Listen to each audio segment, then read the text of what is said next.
Hey everyone, Ashley Mailloux here, taking a look at a pick 3 sequence this weekend. And if you are in the racing world, you know the track to play this Saturday is going to be Parx. They have a 15 race program, the Catillion and the Pennsylvania Derby being the big two. And wanted to look at a pick 3 that included those races, as they obviously are big purse money, grade 1 events. But with that said, I think they're races that if you have a strong opinion, you have the ability to maybe not just play the pick 3, play a pick 4, play a pick 5, or if you're going to play the pick 3, play it multiple times. And that's sort of the strategy that I had. I'm probably going to look at the late pick 4 and then play this pick 3 for several dollars. And kicking it off here in the 13th race, it's the Catillion, the big 3, Scottish Lassie from the 1, the 2, Lacara, and the 7, Good Cheer.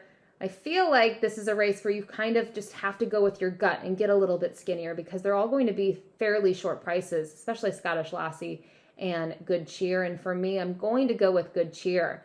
If you watched any of the Kentucky Oaks countdowns that Nicole Russo and I did, I was always a little critical of Good Cheer, just wanting to see her navigate her way through a bigger field, face some better horses, and I sort of had to shut my mouth after the Kentucky Oaks. She did just that, but then in her following start, she wasn't able to fire over and off track in the Acorn, and I like that she went to the shelf after that. They regrouped, and then I think when we saw her last time out, she was second best to nitrogen in the Alabama, but I thought it was a good effort. She was able to take a big step forward. I think she's going to take an even bigger step forward now, second off the layoff, and I think she could get the right trip in here. So I'm being very curious to see the tactics. We know Lacara likes to go, but there are a couple of others in here that may try to make it a little bit harder on Lacara, and that certainly would set up for Good Cheer. So Good Cheer going to be a single. We'll move to the Pennsylvania Derby for $1 million, a mile and an eighth on the dirt here, and field of 10 3-year-olds will square off. And morning line favorites, the 8 Baeza, who in his case, he's not going to have to face journalism. He's not going to have to face sovereignty. He's done nothing wrong. 4 races in a row, 100 plus Beyer speed figures. A lot to like about him. But I think the same thing can be said about the 9 Gosger, who I liked a bit in the Preakness and was hoping that he would hold on at 15-1, but he was just no match for journalism, who was able to just kind of pass him. And then the same thing happened once again, very similarly in the Haskell. But I like Gosger's style. I like that he's basically improved with each and every start. I think he's been beautifully managed by Brendan Walsh, and I have a feeling he gets the right setup.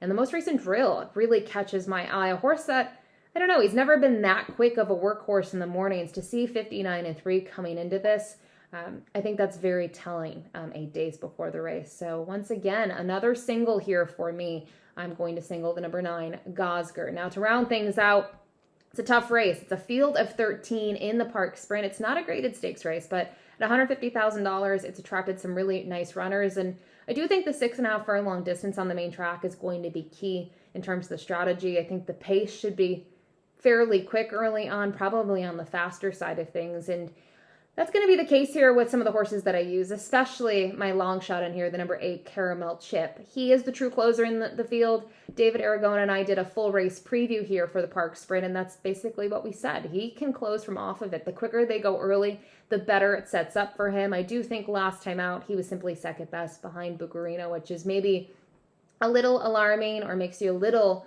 worrisome about Caramel Chip's chances, knowing that Bucarino is another rival of his again. But I really can't knock this 7-year-old. He shows up all the time, and I think, David said it best, a horse that he's never been necessarily a graded stakes horse, but listed stakes, this race in particular, is pretty much perfect in a lot of ways. So Caramel Chip's going to be a price play in this pick 3 sequence for me. I will use the number 9, Bucarino. He's the horse to beat. He's dangerous on the front end. They couldn't catch him last time out, and the way that he cleared the field, pretty easy in the final stages, and just 5 for 6 now locally at Parx on the main track.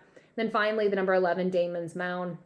It does seem just like yesterday he was the hype horse. When you go back to those races, though, that's all the way in 2022, and he's gone on to do some really good things in his career. He's amassed over $770,000 in purse earnings, and I'm going to be very curious about his tactics with this more outer draw, having post 11 of 13, because he is a horse that in his last 2, he's been forward and he's surrendered. But I did like his effort 3 back where he tried to roll from off of it. I think maybe a compromise somewhere in between there might help him. I still think he needs to be forward from the gate, but I don't know if necessarily being on the lead is going to be the best thing for him. It's really going to come down to those fractions, right? Are they going to go as quick as they did in the Vanderbilt?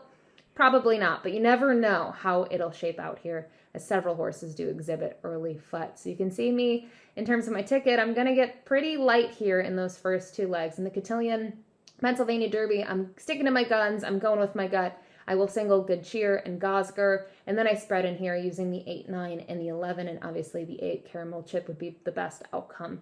Can already predict that on race day that he'll be the best price out of those three. So I'll probably play this for $5. It's only going to cost me $15 then, but I think something to kind of consider is maybe looking at the pick 4 sequences that you could get involved in. And I think looking at the pick 4, there's a 50-cent pick 4 that gets underway in race 12. That's the grade 2 Gallant Bob.